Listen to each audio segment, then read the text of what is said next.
Në ceremoninë përkujtimore me rastin e 25 vjetorit të betejës së Haraqinës dhe 30 vjetorit të themelimit të komunës së Haraqinës, ambasadori i Shqipërisë në Maqedoninë e Veriut Denion Mejdani mbajti një fjalim ku vlerësoi sakrificën e dëshmorëve, kontributin e veteranëve dhe rëndësinë e ruajtjes së kujtesës historike.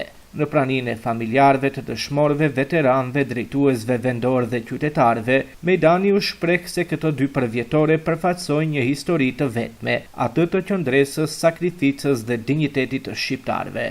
Sot jemi mbledhur për të nderuar një histori sakrifice, një histori qëndrese, një histori dinjiteti. 30 vite nga themelimi i komunës së Haraqinës, 25 vite nga betejë e lartishme e Haraqinës. Dy data të ndryshme, por një histori e vetme. Institucionet që kemi sot nuk lindën rastësisht. Ata u ndërtuan mbi sakrificën atyre që besuan se ky popull meritonte liri, dinjitet dhe barazi. Ka momente në historinë e një kombi kur koha ndalet dhe historia shtron vetëm një pyetje.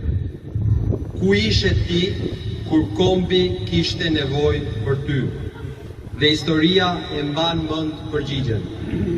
Kombet nuk ndërtohen në rehati, nuk ndërtohen në zyra të ngrohta, nuk ndërtohen në fjalë boshe, kombet ndërtohen në sakrificë, në net pa gjumë, në male të ftohta. Një brez u ngrit kur ngritja kishte çmim. Një brez e pa rrezikun në sy dhe nuk u tërhoq. Një brez nuk pyeti nëse liria ishte e lehtë. Pyeti vetëm nëse ishte e domosdoshme. Ai brez u bë ushtria çlirimtare kombëtare. Zëri një populli që refuzoi të jetonte i përkulur, që refuzoi ta pranonte në shtrimin si fat. Ka popull që dorëzohen para historisë dhe ka popull që ngrihen mbi të.